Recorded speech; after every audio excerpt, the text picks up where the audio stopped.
മൂന്നാം മോദി സർക്കാർ ഇന്ന് സത്യപ്രതിജ്ഞ ചെയ്ത് അധികാരമേൽക്കാനിരിക്കെ നടനും തൃശൂർ എംപിയുമായ സുരേഷ് ഗോപി സത്യപ്രതിജ്ഞാ ചടങ്ങിൽ പങ്കെടുത്തേക്കില്ല എന്ന അഭ്യൂഹങ്ങൾക്കിടെ തിരുവനന്തപുരത്ത് നിന്ന് ഉച്ചയ്ക്ക് 12:30 വിമാനത്തിൽ സുരേഷ് ഗോപി ഡൽഹിയിലേക്ക് പോയി എന്നാണ് റിപ്പോർട്ടുകൾ. വീട്ടിൽ നിന്നും ഭാര്യ രാധികയ്ക്കൊപ്പമാണ് അദ്ദേഹം യാത്ര തിരിച്ചത്. പ്രധാനമന്ത്രിയുടെ ക്ഷണപ്രകാരം ഡൽഹിയിലേക്ക് തിരിക്കുകയായിരുന്നു എന്നാണ് സുരേഷ് ഗോപി മാധ്യമങ്ങളോട് പറഞ്ഞത്. അദ്ദേഹത്തിന് കേന്ദ്രമന്ത്രി സ്ഥാനം ലഭിക്കുമോ എന്ന കാര്യത്തിൽ അധികം വൈകാതെ തന്നെ വ്യക്തതയുണ്ടാകും. ലോക്സഭാ തെരഞ്ഞെടുപ്പിൽ കേരളത്തിന്റെ രാഷ്ട്രീയ ചരിത്രം തിരുത്തി തൃശൂർ പിടിച്ചെടുത്തത് മുതൽ തന്നെ സുരേഷ് ഗോപി കേന്ദ്രമന്ത്രിയാകുമെന്ന കാര്യം ഏറെക്കുറെ ഉറപ്പായിരുന്നു. പ്രതീക്ഷിച്ചതുപോലെ തന്നെ BJP കേന്ദ്ര നേതൃത്വവും സുരേഷ് ഗോപിക്ക് മുന്നിൽ മന്ത്രിസ്ഥാനം വെച്ചു നീട്ടി. കേരളത്തിൽ ഒരു സീറ്റെന്ന പതിറ്റാണ്ടുകളായി നീണ്ടു നിൽക്കുന്ന സ്വപ്നം നിറവേറ്റിയതിനുള്ള അംഗീകാരം കൂടിയാണ് സുരേഷ് ഗോപിക്ക് മുന്നിൽ വെച്ചു നീട്ടിയ കേന്ദ്രമന്ത്രിസ്ഥാനം. എന്നാൽ സുരേഷ് ഗോപി ഈ മന്ത്രിസ്ഥാനം ഏറ്റെടുക്കുമോ എന്നത് സംബന്ധിച്ച അനിശ്ചിതത്വം തുടർന്നിരുന്നു. കേന്ദ്രമന്ത്രിയാകുമെന്ന അഭ്യൂഹങ്ങൾക്കിടെ നിയുക്ത MP സുരേഷ് ഗോപി തന്റെ സിനിമാ തിരക്കുകൾ കേന്ദ്ര നേതൃത്വത്തെ അറിയിച്ചിരുന്നു. 4 സിനിമകളിൽ കരാറിൽ ഏർപ്പെട്ടിട്ടുണ്ടെന്നും കേന്ദ്രമന്ത്രിയായാൽ ഈ സിനിമകൾ മുടങ്ങുമോ എന്ന ആശങ്കയുണ്ടെന്നും അദ്ദേഹം പറഞ്ഞെന്നാണ് വിവരം. അതിനൊടുവിലാണ് അദ്ദേഹം ഡൽഹിയിലേക്ക് പോകുവാൻ തീരുമാനമെടുത്തത്. സുരേഷ് ഗോപിക്ക് ക്യാബിനറ്റ് റാങ്കോ സ്വതന്ത്ര ചുമതലയുള്ള സഹമന്ത്രി സ്ഥാനമോ കിട്ടുമെന്നാണ് അറിയാൻ സാധിക്കുന്നത്. എന്നാൽ മൂന്നാം മോദി സർക്കാർ ഇന്ന് സത്യപ്രതിജ്ഞ ചെയ്ത് അധികാരത്തിൽ ഏറാനിരിക്കെ കേരളത്തിൽ നിന്ന് സുരേഷ് ഗോപിയെ കൂടാതെ ഒരാൾ കൂടി കേന്ദ്രമന്ത്രിയാകുമെന്നുള്ള വാർത്തകളാണ് ഇപ്പോൾ പുറത്തുവരുന്നത്. തൃശൂരിൽ നിന്ന് ജയിച്ച സുരേഷ് ഗോപി ആദ്യം വിമുഖത കാട്ടിയെങ്കിലും മോദി നേരിട്ട് ആവശ്യപ്പെട്ട പ്രകാരം അദ്ദേഹം കേന്ദ്രമന്ത്രിയാകുമെന്ന് വ്യക്തമാക്കി. എന്നാൽ രണ്ടാമതായി ആരെയാണ് കേന്ദ്ര മന്ത്രിസ്ഥാനത്തേക്ക് പരിഗണിക്കുക എന്നത് ഇതുവരെയും വ്യക്തമാക്കിയിട്ടില്ല. തിരുവനന്തപുരത്ത് മത്സരിച്ച മുൻ കേന്ദ്രമന്ത്രി രാജീവ് ചന്ദ്രശേഖർ, ആറ്റിങ്ങലിൽ മത്സരിച്ച മുതിർന്ന BJP നേതാവ് V മുരളീധരൻ, ആലപ്പുഴ മണ്ഡലത്തിൽ മത്സരിച്ച ശോഭാ സുരേന്ദ്രൻ, വയനാട്ടിൽ മത്സരിച്ച K സുരേന്ദ്രൻ തുടങ്ങി നിരവധി പേർക്ക് ഈ മന്ത്രിസ്ഥാനത്തേക്ക് പരിഗണന ലഭിക്കാൻ സാധ്യതയുണ്ട്. ഇന്നലെ തന്നെ BJP ദേശീയ നേതൃത്വം ആവശ്യപ്പെട്ടത് പ്രകാരം ശോഭാ സുരേന്ദ്രൻ ഡൽഹിയിലേക്ക് പോയിട്ടുണ്ടായിരുന്നു. K സുരേന്ദ്രനും കേന്ദ്രമന്ത്രി ആയേക്കുമെന്നുള്ള സൂചനകളാണ് ഇപ്പോൾ പുറത്തുവരുന്നത്. ഡൽഹിയിലേക്ക് നേരത്തെ തന്നെ പോയിരുന്ന ശോഭാ സുരേന്ദ്രനെ പരിഗണിക്കുമോ അതോ K സുരേന്ദ്രനെ പരിഗണിക്കുമോ എന്നുള്ള കാര്യത്തിൽ വ്യക്തത വരാനുണ്ട്. കേരളത്തിന് 2 കേന്ദ്രമന്ത്രിമാർ ലഭിക്കുമെന്നുള്ള സൂചനകളാണ് എന്തായാലും പുറത്തു വരുന്നത്. സുരേഷ് ഗോപിയെ കൂടാതെ പല പേരുകളും കേരളത്തിൽ നിന്ന് കേന്ദ്രത്തിന്റെ പരിഗണനയിൽ ഉള്ളതുകൊണ്ട് തന്നെ ആരെയാകും സുരേഷ് ഗോപിക്ക് ശേഷം പരിഗണിക്കുക എന്ന കാര്യം അനിശ്ചിതത്തിൽ തന്നെ തുടരുകയാണ്. 3,11,000 വോട്ടിന്റെ മികച്ച പ്രകടനമാണ് ആറ്റിങ്ങലിൽ V മുരളീധരൻ കാഴ്ചവെച്ചത്. അതുകൊണ്ട് തന്നെ കേന്ദ്രത്തിന്റെ പരിഗണനയിൽ അദ്ദേഹം ഉണ്ട്. അദ്ദേഹം മുൻ കേന്ദ്ര സഹമന്ത്രിയാണ്. ഇപ്പോൾ അദ്ദേഹത്തിന്റെ രാജ്യസഭാ കാലാവധി കഴിഞ്ഞിരിക്കുകയുമാണ്. അതുകൊണ്ട് തന്നെ മന്ത്രിയാക്കി വീണ്ടും രാജ്യസഭയിലേക്ക് മുരളീധരനെ കൊണ്ടുവരിക എന്നത് പരിഗണനയിൽ ഉണ്ടായേക്കാം. അദ്ദേഹം ഒരു സീനിയർ നേതാവായതുകൊണ്ട് തന്നെ ദേശീയ രാഷ്ട്രീയത്തിലേക്ക് ഒരു സുപ്രധാന പദവി അദ്ദേഹത്തിന് ലഭിച്ചേക്കാം എന്നും സൂചനകളുണ്ട്. 2018 ഏപ്രിലാണ് അദ്ദേഹം പാർലമെന്റിന്റെ ഉപരിസഭയായ രാജ്യസഭയിലേക്ക് തിരഞ്ഞെടുക്കപ്പെടുന്നത്. കേരളത്തിൽ നിന്നുള്ള 5ാമത്തെ BJP MP കൂടിയാണ് അദ്ദേഹം. മുരളീധരന്റെ ചരിത്രം പരിശോധിച്ചാൽ RSSലൂടെയൊക്കെ സജീവമായി വന്ന ഒരു രാഷ്ട്രീയ പ്രവർത്തകനാണ് അദ്ദേഹം. സംഘടനാ സംവിധാനത്തിലൂടെ പടിപടിയായി ഉയർന്നു വന്ന ഒരു നേതാവുമാണ് അദ്ദേഹം.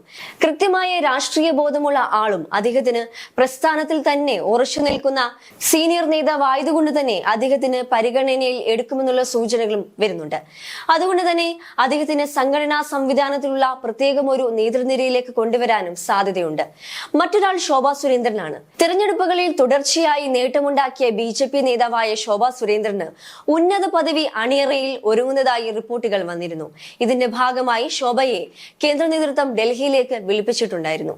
സംസ്ഥാനത്ത് മത്സരിച്ച ഒട്ടുമിക്ക തിരഞ്ഞെടുപ്പുകളിലും പാർട്ടിയുടെ വോട്ട് ഗണ്യമായി വർദ്ധിപ്പിക്കാൻ ശോഭാ സുരേന്ദ്രന് കഴിഞ്ഞുവെന്നതിനാൽ അവർക്ക് കൂടുതൽ പരിഗണന നൽകണമെന്ന അഭിപ്രായമാണ് കേന്ദ്ര നേതൃത്വത്തിന് ഉള്ളത്. ഇനി ഒരുപക്ഷെ K സുരേന്ദ്രന് പകരം സംസ്ഥാന അധ്യക്ഷ പദവി ഏറ്റെടുക്കുമോ എന്നൊക്കെ കണ്ട് അറിയേണ്ടതുണ്ട്. ഇത്തവണ ആലപ്പുഴയിൽ പാർട്ടി പ്രതീക്ഷിച്ചതിലും വലിയ നേട്ടമാണ് ശോഭാ സുരേന്ദ്രൻ ഉണ്ടാക്കിയെടുത്തത്. കഴിഞ്ഞ തവണ ആറ്റിങ്ങൽ മണ്ഡലത്തിലും സമാനമായ നേട്ടമുണ്ടാക്കാൻ അവർക്ക് സാധിച്ചിരുന്നു. ഇക്കുറി മുതിർന്ന കോൺഗ്രസ് നേതാവായ KC വേണുഗോപാൽ, സിറ്റിംഗ് MPയും CPMന്റെ ജില്ലയിലെ കരുത്തുറ്റ മുഖവുമായ AM ആരിഫ് എന്നിവർക്കെതിരെ മത്സരിച്ചിട്ടും ശോഭ 3 ലക്ഷത്തോളം വോട്ടുകളാണ് പിടിച്ചത്. CPM-ഉം കോൺഗ്രസും നേരിട്ട് ഏറ്റുമുട്ടുമെന്ന് കരുതിയ മണ്ഡലത്തിൽ നിർണായകമായ ശക്തിയായി ശോഭാ സുരേന്ദ്രൻ മാറുകയായിരുന്നു. പ്രചാരണത്തിലും ഒപ്പത്തിനൊപ്പം നിന്നാണ് അവർ വോട്ടുകൾ നേടിയെടുത്തത്. ഇതാണ് കേന്ദ്ര നേതൃത്വത്തെ വലിയ രീതിയിൽ ആകർഷിച്ചത്. എന്തായാലും ഇക്കാര്യത്തിൽ അന്തിമ തീരുമാനവും വ്യക്തതയുമൊക്കെ വരാനുണ്ട്.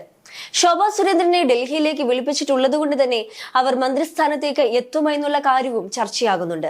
അല്ല എങ്കിൽ സംഘടനാ സംവിധാനത്തിൽ വി മുരളീധരനെ പോലെ തന്നെ സുപ്രധാനമായ ഒരു പദവിയിലേക്ക് ശോഭാ സുരേന്ദ്രനെയും കൊണ്ടുവന്നേക്കാമെന്നുള്ള സൂചനകളുമുണ്ട്. കേരളത്തിൽ നിന്ന് ഒരു വനിതാ പ്രാതിനിധ്യം ഉറപ്പാക്കാനും കഴിയുമെന്നുമുള്ള ഒരു നീക്കവും ഇതിന് പിന്നിൽ ഉണ്ട്. അതുപോലെ തന്നെ കെ സുരേന്ദ്രന്റെ കാര്യത്തിലും ഇതേ രീതിയിൽ തന്നെയാണ് ചർച്ചകൾ സജീവമാകുന്നത്.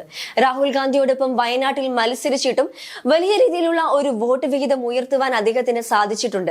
മാത്രമല്ല പാർട്ടിയിലെ സംഘടനാ സംവിധാനം കേരളത്തിൽ കാര്യക്ഷമമായ രീതിയിൽ കൊണ്ടുപോകാനും അദ്ദേഹത്തിന് കഴിഞ്ഞിട്ടുണ്ട്. സുരേന്ദ്രൻ പ്രസിഡന്റ് ആയിരിക്കുമ്പോൾ തന്നെ കേരളത്തിൽ നിന്ന് ഒരാൾ വിജയിച്ചതും അദ്ദേഹത്തിന് പദവി ലഭിച്ചേക്കാമെന്നുള്ള സൂചനകളുടെ ആക്കം കൂട്ടുന്നുണ്ട്. ആകെ നോക്കുമ്പോൾ BJP കേന്ദ്ര നേതൃത്വത്തിന് അഭിമാനിക്കാൻ കഴിയുന്ന ഒരു നിമിഷമാണ് കെ സുരേന്ദ്രന്റെ നേതൃത്വത്തിൽ കേരളത്തിൽ അവർ നേടിയെടുത്തത്. അതുകൊണ്ട് തന്നെയാണ് കെ സുരേന്ദ്രന്റെ കാര്യത്തിലും ഒരു മന്ത്രിസ്ഥാനം അദ്ദേഹത്തിന് ലഭിച്ചേക്കുമെന്നുള്ള സാധ്യതകൾ ഇപ്പോൾ പുറത്തു വന്നുകൊണ്ടിരിക്കുന്നത്. തദ്ദേശ തെരഞ്ഞെടുപ്പിന് ഇനി മാസങ്ങൾ മാത്രമാണ് ബാക്കിയുള്ളത്. അതുകൊണ്ട് തന്നെ ഒരു നേതൃമാറ്റം വേണോ വേണ്ടയോ എന്നുള്ള ചർച്ചകളും സജീവമാകുന്നുണ്ട്.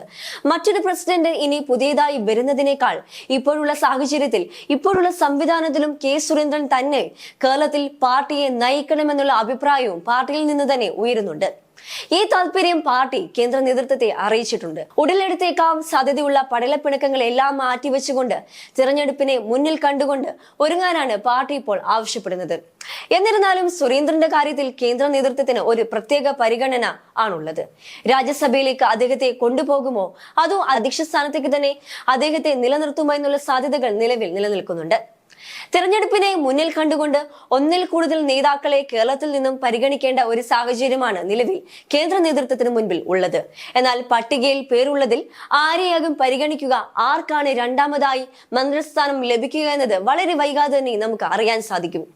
എല്ലാവർക്കും ഒരിടം ഒന്നുകിൽ രാജ്യസഭയിലേക്ക് അല്ല എങ്കിൽ സംഘടനാ സംവിധാനത്തിലേക്ക് തന്നെ ഏതെങ്കിലും ഒരു പദവിയിലേക്ക് അവരെ ഉയർത്തിയേക്കാം.